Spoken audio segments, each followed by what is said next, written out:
शुरू करेंगे एक्सरसाइज 5.1 और क्वेश्चन नंबर 1 में कहा गया in which of the following situation does the list of number involved make an arithmetic progression and why. देखिए हमें पहले वाले पार्ट में एक सिचुएशन गिवन है, इसे देख के हमें बताना है कि जो नंबर हमारे आएंगे वो अरिथमेटिक प्रोग्रेशन बना रहे हैं या नहीं है। तो पहले तो अरिथमेटिक प्रोग्रेशन जान लेते हैं। वैसे मैंने इंट्रो में आपको बता दिया था कि what is an arithmetic progression, फिर मैं बता देता हूँ एक शॉर्ट एग्जांपल से।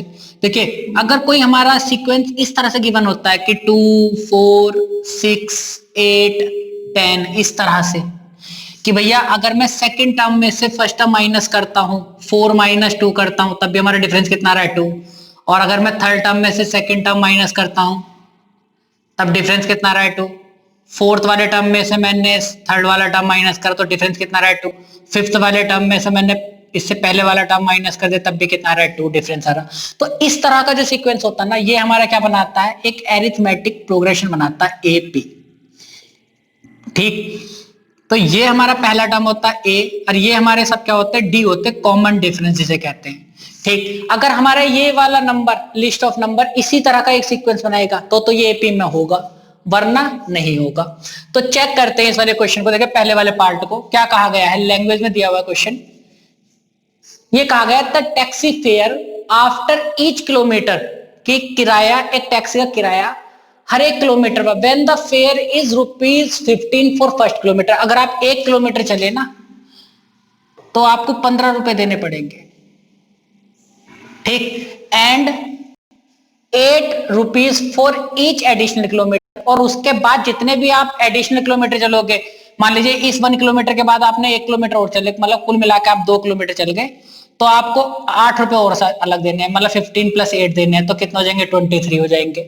उसके बाद अगर आप 1 किलोमीटर मतलब 3 किलोमीटर चलोगे तो आप कितने और एडिशनल किलोमीटर चल गए, 2 किलोमीटर और चल गए, मतलब इस वाले 1 किलोमीटर से अलग कितने किलोमीटर चल गए 2, मतलब इस वाले से अगला 1 किलोमीटर और चलोगे ना तो आपको इस 23 में आपको ₹8 और देने पड़ेंगे, तो कितना हो जाएंगे 31। तो इस तरह से हमारा एक सीक्वेंस बनेगा, उसे चेक करते हैं। तो पहले तो लिख रहे हैं कि भाई फेयर जो है वो पहले किलोमीटर के लिए कितना है, फेयर फॉर 1 किलोमीटर। तो 1 किलोमीटर के लिए तो हमसे पहले कह रखा कि भाई वो तो ₹15। ठीक, फेयर फॉर 2 किलोमीटर, और हमसे कहा गया था कि आप चाहे आप कितना भी आगे को किलोमीटर चलते जाइए उतने का ₹8 का आपका चार्ज लगता चला जाएगा, and ₹8 for each additional kilometre. कि देखिए तो पहले किलोमीटर के लिए तो आप ₹15 दे ही दिए, लेकिन उसके बाद अगर 1 किलोमीटर और चले तो आपको कितने रुपीस और देने पड़ेंगे, ₹8 और देने पड़ेंगे। तो कुल मिलाकर आपको कितने रुपए देने पड़ेंगे, 2 किलोमीटर के लिए ₹23 देने पड़ेंगे। ठीक, अगर आप 3 किलोमीटर चल दिए फेयर फॉर 3 किलोमीटर, तो ये तो 2 किलोमीटर का तो ये रहा आपका चार्ज। ठीक, इस 2 किलोमीटर के अलावा अगर आप तीसरा किलोमीटर चले तो उसके लिए आपको कितना चार्ज देना पड़ेगा, ₹8 का। तो रुपीस कितने देने पड़े आपको, 31 3 किलोमीटर के लिए।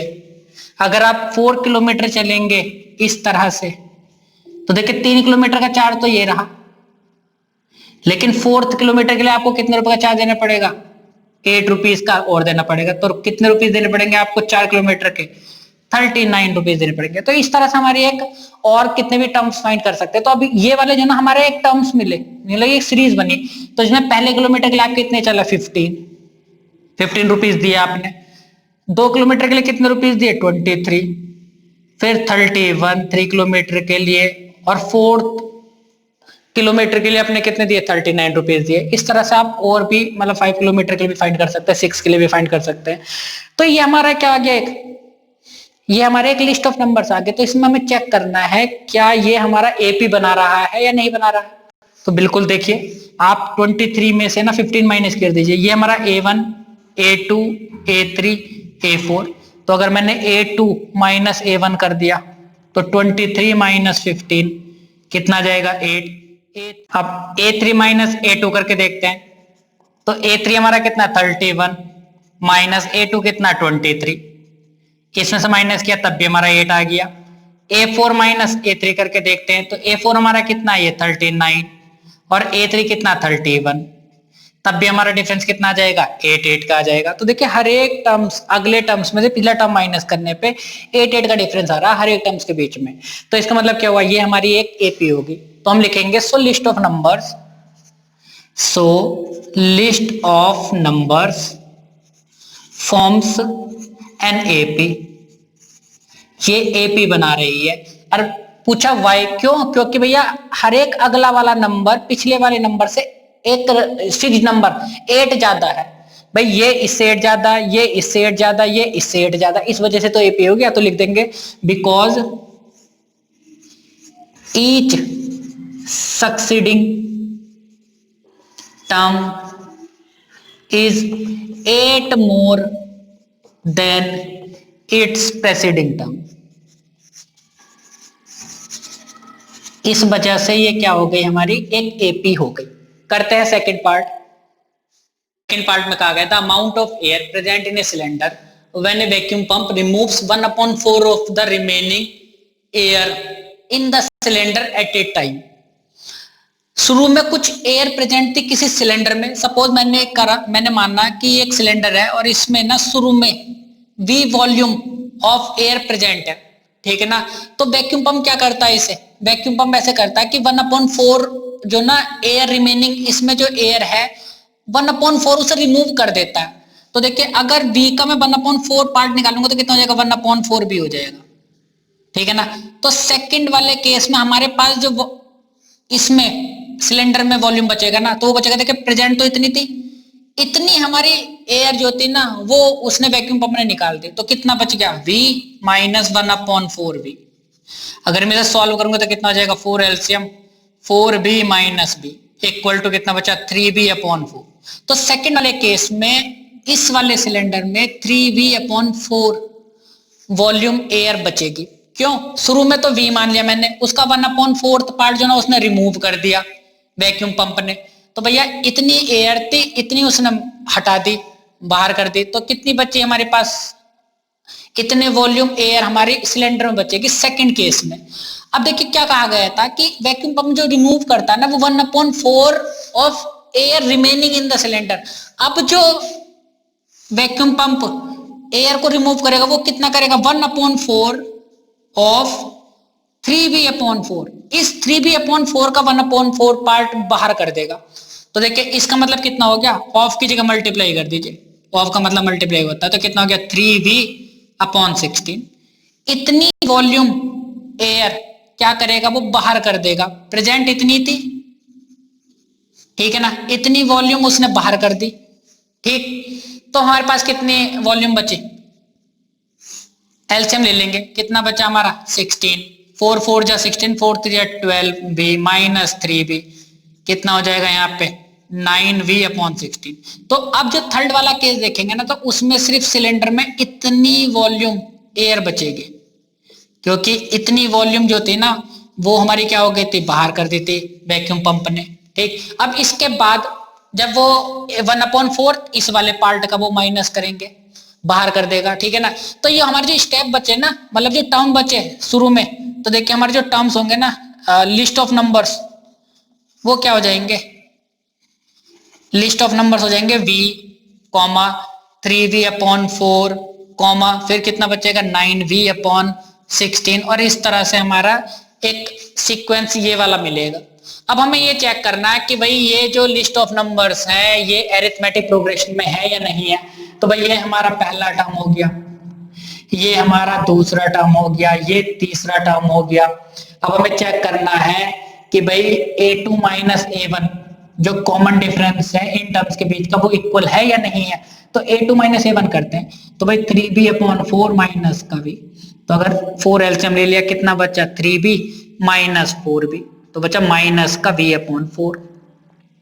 अब A3 माइनस A2 करके देखते हैं, A3 माइनस A2, तो भाई ये कितना था हमारा 9V/16 माइनस ये हमारा है 3V/4, एलसीएम लेंगे हम 16 आ जाएगा, 16 1 जा 16, ये तो 9V ऐसे रहा, माइनस 4 4 जा 4 3 जा 12V, तो कितना बचा माइनस का 3B और अपॉन में 16। तो आप देखिए A2 माइनस A1 करके हमने जो डिफरेंस आया वो ये आया था, और जबकि A3 माइनस A2 करके कितना आया वो ये आया, तो दोनों अलग अलग है। इसका मतलब ये है कि ये जो लिस्ट ऑफ नंबर्स है ना, ये हमारा एपी नहीं बना रहे हैं, तो लिखेंगे so list of numbers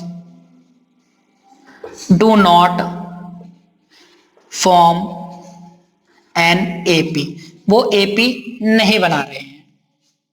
third part में कहा गया था cost of digging a well after every metre of digging when it cost 150 rupees for first meter and rises by 50 rupees for each subsequent meter, कि भाई एक गड्ढा खोदना है, अगर आप शुरू में उस गड्ढे को 1 मीटर तक खोदते हैं, मतलब ये जमीन थी इतना, ये लेवल था जमीन का, और आपने ये 1 मीटर तक गड्ढा आपने इस तरह से खोद दिया, तो उसकी जो कॉस्ट लगी वो तो लगी 150 रुपीज, ठीक है ना। उसके बाद अगर आप 1 मीटर और गड्ढा खोदते हैं इस तरह से, तो उसके लिए चार्ज देना पड़ेगा आपको 50 रुपीज का। उसके बाद भी अगर आप भाई 1 मीटर गड्ढा और खुदवाते हैं तो आपको चार्ज देने पड़ेगा 50 रुपीज का। तो भैया 2 मीटर के लिए आपके पास चार्ज कितना हो जाएगा, 200 रुपीज हो जाएगा, ठीक। 3 मीटर के लिए चार्ज कितना हो जाएगा, 250 हो जाएगा रुपीज, है ना, इस तरह से हो जाएगा। तो ऐसे ऐसे करके हम जो ना number of list of numbers find करते हैं। तो पहले लिख रहे हैं cost for digging of 1 metre, तो वो तो है रुपीज कितने, 150 रुपीज, ठीक। Cost for digging of 2 metre, 2 metre की जो कॉस्ट हो जाएगी ना, देखिए पहले मीटर के लिए तो कितना था 150, और उसके बाद 1 मीटर और, तो कितने रुपीज हो गए थे, 50 रुपीज। अब कुल मिला के कितने हो जाएंगे, 200 रुपीज हो जाएंगे, ठीक। Cost for digging of 3 metre, 3 metre के लिए कितना हो जाएगा, देखिए 2 मीटर के लिए तो भाई 200 रुपीज था, ठीक। उसके बाद तीसरे मीटर के लिए फिर कितना लगेगा, 50 रुपए का चार्ज लगेगा, तो भैया कितना हो जाएगा, 250 रुपीज हो जाएगा, ठीक। एक अगले मीटर के लिए और निकाल लेते हैं, 4 मीटर के लिए, तो देखिए 3 मीटर का चार्ज कितना है, 250 रुपए, और इसके बाद जो ना 1 मीटर और अगर आप डिगिंग करवाते तो उसका चार्ज लगेगा 50 रुपए, तो कुल मिलाकर कितना हो जाएंगे, 300 रुपीज हो जाएंगे। इस तरह से हम और भी फाइंड कर सकते हैं। तो देखिए हमारे जो लिस्ट ऑफ नंबर मिलेंगे ना, लिस्ट ऑफ नंबर्स या कोई हमारा सीक्वेंस जो बन रहा है वो क्या बन रहा है, देखिए सबसे पहले तुम्हारा था 150, 200, 250, 300, और इस तरह से डैश डैश हमारी सीक्वेंस चलती जाएगी। अब इसे हमें चेक करना कि ये जो लिस्ट ऑफ नंबर्स हैं ये एपी बना रहे हैं या नहीं बना रहे हैं। तो भाई ये हमारा पहला टर्म A1 हो गया, ये A2, ये A3, ये A4। तो चेक करते, देखिए A2 माइनस A1 करते हैं, तो A2 माइनस A1 करने से हमें कितना मिला, 50, ठीक। A3 माइनस A2 करते हैं, तब हमारा कितना आ रहा है आंसर, तब भी 50 आ रहा है डिफरेंस, ठीक। हम कर रहे हैं A4 माइनस A3, अब फोर्थ में थर्ड माइनस कर रहे हैं, तो कितना आ जाएगा, 300 माइनस 250, तो कितना आ गया हमारा, 50 आ गया डिफरेंस, ठीक। तो आप देखिए हर एक सक्सीडिंग टर्म में से अगर हम प्रेसीडिंग टर्म माइनस कर रहे हैं ना, तो हमारा जो कॉमन डिफरेंस आ रहा है बिल्कुल सेम आ रहा। तो ये लिस्ट ऑफ नंबर क्या बनाएंगे, हमारे एपी बनाएंगे। तो लिखेंगे so list of numbers forms an AP because each succeeding term is 50 more than its preceding term। हर पिछले वाले टर्म से 50 ज्यादा है सक्सीडिंग टर्म, ठीक है ना। तो इस वजह से ये हमारा जो सीक्वेंस है ना, ये क्या बनाएगा, एक एपी बनाएगा। फोर्थ पार्ट में कहा गया था amount of money in the account every year when 10,000 is deposited at compound interest at 8% per annum. तो देखिए हमने 7th और 8th क्लास में फॉर्मूला पढ़ा था अमाउंट का।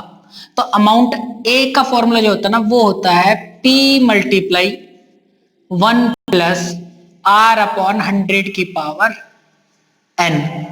P मतलब प्रिंसिपल की जो हमने अमाउंट शुरू में डिपॉजिट किया गया था, R जो होता है वो होता है रेट, और एन जो होता है वो होता है टाइम, कि कितने ईयर के लिए हमने जमा किया है, ठीक है ना।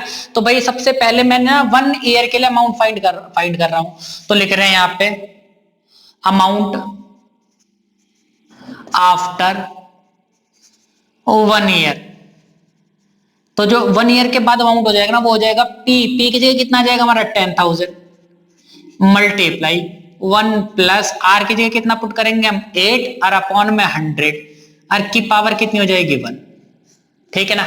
इस तरह से आ जाएगा अमाउंट आफ्टर 2 ईयर। तो 2 ईयर के बाद जो अमाउंट हो जाएगा ना ये एक जीरो और 10,000 था, ठीक है ना। 10,000 मल्टीप्लाई 1 प्लस 8 अपॉन 100 की पावर कितनी हो जाएगी 2 हो जाएगी, क्योंकि भाई n बदलते रहेंगे, सिर्फ n हमारा पहले साल के लिए 1 आ गया, 2 इयर्स के लिए 2 आ गया, और इसी तरह से अगर हम 3 इयर्स के लिए फाइंड करेंगे ना 3 इयर्स, तो ये हो जाएगा 10,000 मल्टीप्लाई 1 प्लस 8 अपॉन 100 की पावर 3, इस तरह से आ जाएगा। तो देखिए हमारे जो लिस्ट ऑफ नंबर्स मिले ना, ये जो लिस्ट ऑफ नंबर्स है, ये पहला नंबर, ये सेकंड नंबर, ये थर्ड नंबर, इस तरह से। तो ये हमारे हो गए 10,000 मल्टीप्लाई 1 प्लस 8 अपॉन 100 की पावर 1, ठीक। ये हो जाएगा 10,000 मल्टीप्लाई 1 प्लस 8 अपॉन 100 की power 2, comma 10,000 multiply 1 plus 8 upon 100 की पावर कितनी हो जाएगी 3, और डैश डैश डैश, इस तरह से आ जाएंगे। तो देखिए ये हमारा पहला टर्म हो जाएगा A1, A2 और A3, ठीक है ना। अगर आप इस वाले टर्म में से ये माइनस करेंगे, थर्ड टर्म में सेकंड टर्म माइनस करेंगे, और वो हमारा डिफरेंस सेम सेम आ जाता है, तब तो ये वाले जो नंबर है ना हमारे क्या बनाएंगे, एक एपी बनाएंगे, वरना नहीं बनाएंगे।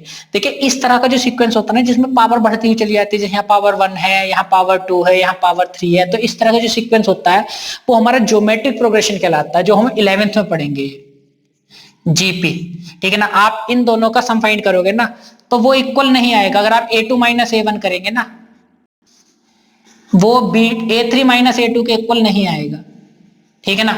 हम इसे सॉल्व करना पड़ेगा, ठीक है ना, तो कैलकुलेशन थोड़ी लेंथी हो जाएगी। जबकि ये बिल्कुल क्लियर है कि भाई इसमें से अगर आप ये माइनस करेंगे ना तो वो इसमें से ये माइनस करने पर इक्वल नहीं आएगा। तो ये वाला जो सीक्वेंस है ना क्या है, एपी नहीं बनाएगा। So list of numbers do not forms an AP, ये एपी नहीं बना रहा है। क्वेश्चन नंबर 2 में कहा गया write first 4 terms of the AP when first term a and common difference d are given as follows. ये हमें किसी एपी का फर्स्ट टर्म दे रखा है और डी कौन क्या होता है, कॉमन डिफरेंस, ये भी हमें गिवन है, और हमें शुरू के 4 टर्म लिखने हैं। तो देखिए अगर किसी एपी में 4 टर्म हमारे ये मान लिया कि भैया A1 पहला टर्म है, A2 सेकंड टर्म है, A3 थर्ड टर्म है और A4 हमारा फोर्थ टर्म है।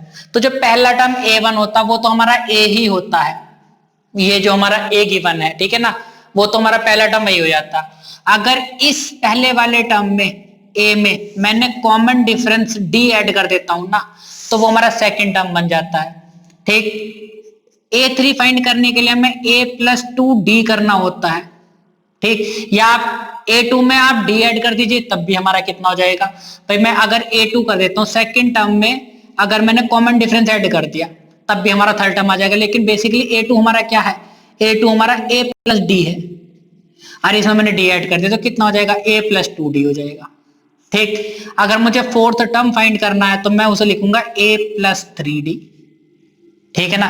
देखिए यहाँ अगर 3 आता है तो यहाँ 2D होता है, यहाँ 4 आता है तो यहाँ कितना हो जाता है, 3D हो जाता है, इस तरह से, ठीक। यहाँ 2 था तो यहाँ 1D था, ठीक। तो हमें 4 टर्म फाइंड करने, तो बेसिकली A1 A2 A3 और A4 मुझे फाइंड करने हैं। तो भाई A1 हमारे क्या है, A1 तो हमारा A ही होता है पहला टर्म, तो वो हमारा क्या हो गया 10। A2 हम कैसे फाइंड करेंगे, पहले वाले टर्म में ना कॉमन डिफरेंस को ऐड कर देंगे तो वो हमारा सेकंड टर्म हो जाएगा। तो भाई A हमारा कितना है 10 है, और उसमें मैंने D 10 को ऐड कर दिया तो कितना आ गया 20 आ गया।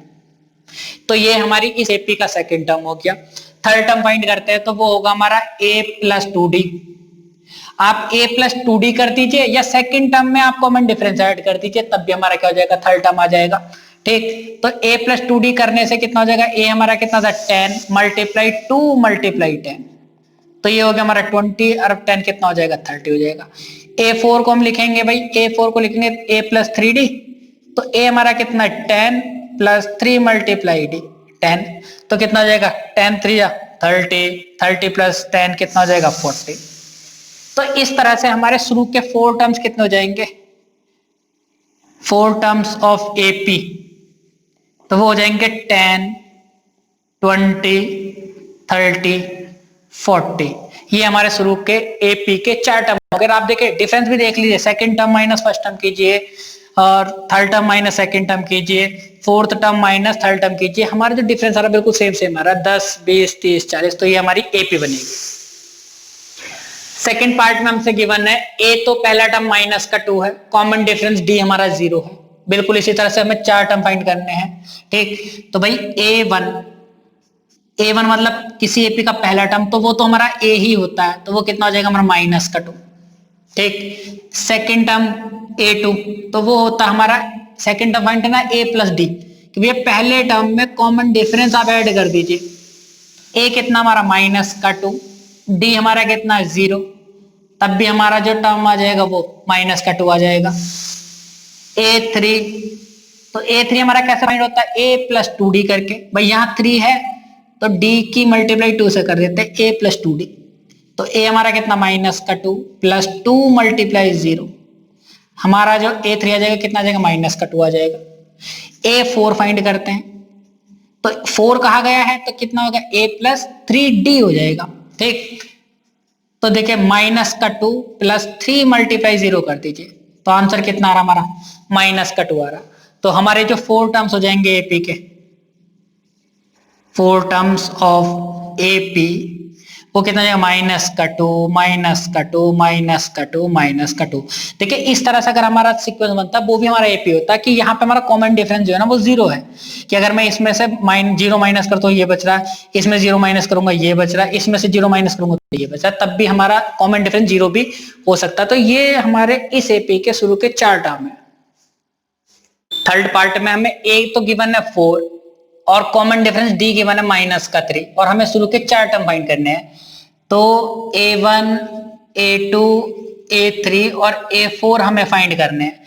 a1 को हम क्या लिखते हैं, a1 हमारा पहला ही टर्म होता है a, तो a1 तो हो गया भाई a और वो हो गया हमारा 4, पहला टर्म इस एपी का 4 हो गया। a2 कैसे फाइंड करते हैं, a2 फाइंड करने के लिए हम a में d ऐड कर देते हैं, a प्लस डी, तो 4 तो हमारा पहला टर्म हो गया और कॉमन डिफरेंस हमारा माइनस का 3 है, तो देखिए 4 माइनस 3 कितना हो जाएगा 1 हो जाएगा, तो ये हमारा इस एपी का सेकंड टर्म हो गया। a3 फाइंड करने के लिए क्या करेंगे हम, a3 को लिखेंगे a प्लस टू डी, तो a कितना हो जाएगा 4 प्लस 2 मल्टीप्लाई माइनस का 3, 2 और d की जगह हमने लिख दिया, तो 4 2 3 जा 6 माइनस का 6, तो आंसर कितना आ जाएगा माइनस का 2 हो जाएगा। ठीक, a4 फाइंड करते तो a4 के लिए लिखेंगे a प्लस 3d, 4 है तो यहाँ 3d हो जाता है, 3 था तो 2d हो जाता है, तो a की जगह तो लिख दिया हमने 4 प्लस 3 ऐसी रहा, d की जगह कितना लिख दिया माइनस का 3, तो 4 3 3 जा 9, कितना बचा माइनस का 5 बचा। तो 4 टर्म्स जो एपी को जाएंगे ना ऑफ एपी वो हो जाएंगे, देखिए पहला आया था 4, सेकंड आया था 1, फिर आया था माइनस का 2 और फिर आया था माइनस का 5।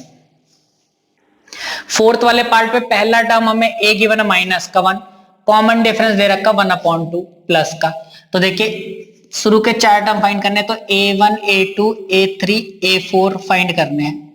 तो a1 हमारा क्या होता है, वो पहला ही टर्म होता है a, ठीक है ना, a1 a ही होता है, तो हमारा पहला टर्म आ गया माइनस का 1।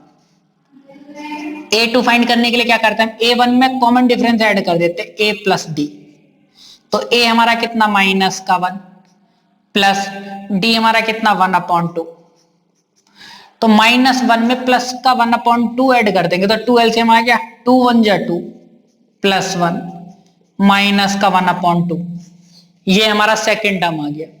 A3 फाइंड करेंगे तो उसे लिखते हैं हम A+2D, ठीक। तो वो हो जाएगा हमारा A कितना -1, 2 मल्टीप्लाई D कितना था 1/2, तो 2 से 2 कैंसिल हो जाएगा, तो कितना बचा -1 +1 कितना आ गया 0 आ गया। तो इस AP का थर्ड टर्म हमारा 0 हो गया।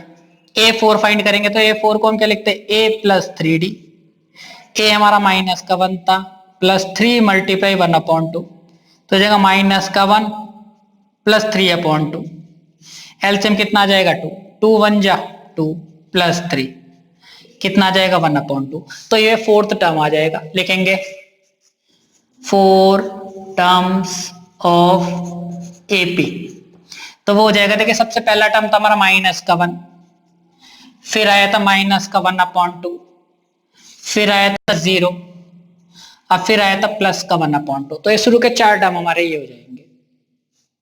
फिफ्थ पार्ट में हमें फर्स्ट टर्म तो दिया हुआ है ए, वो दे रखा -1.25, कॉमन डिफरेंस है -0.25, और हमें शुरू के 4 टर्म फाइंड करने हैं, तो लिख रहे हैं A1, A2, A3 और A4। देखिए जब पहला वाला टर्म A1 होता है वो तो A ही होता है, तो वो तो हो गया हमारा -1.25, ठीक। सेकेंड टर्म को हम कैसे लिखते हैं A+D, तो A हमारा कितना ये रहा -1.25, और इसमें हम क्या ऐड कर देंगे D, कॉमन डिफरेंस ऐड कर देंगे, तो वो हमारा 0.25 माइनस का। अब देखिए दोनों ही नंबर माइनस की दोनों ऐड हो जाएंगे, तो कितना बचेगा -1.50 हो जाएगा, ठीक। थर्ड टर्म फाइंड करते हैं। थर्ड टर्म के लिए क्या करेंगे हम A+2D, इस तरह से, तो A+2D A की जगह क्या पुट कर देंगे हम -1.25 प्लस, और 2 की मल्टीप्लाई कर देंगे हम -0.25 से, तो कितना हो जाएगा -1.25 प्लस, और ये हो जाएगा -0.50, 25 2 जा 50, ये भी माइनस ये भी माइनस, दोनों को ऐड करेंगे ना, तो ये हो जाएगा 1.75, ठीक। फिर हम A4 फाइंड करते हैं। A4 को हम लिखेंगे A+3D, तो A हमारा कितना है वो है -1.25 प्लस 3 मल्टीप्लाई -0.25, तो ये हो जाएगा -1.25 प्लस 25 3 75, तो माइनस का हो जाएगा 0.75, और दोनों को ऐड कर देंगे ना, तो कितना हो जाएगा -2.00। ये हमारा फोर्थ टर्म आ गया, तो लिख देंगे 4 टर्म्स ऑफ एपी। तो देखिए पहला टर्म तो हमारा ये था -1.25, सेकेंड टर्म था -1.50, -1.75, और फोर्थ टर्म आ गया था -2.00। तो ये शुरू के 4 टर्म आ गए हमारे। क्वेश्चन नंबर 3 में कहा गया for the following APs right the first term a and the common difference D. हमें देखिए 4 एपी दी हुई है और इन सभी का हमें फर्स्ट टर्म और कॉमन डिफरेंस फाइंड करना।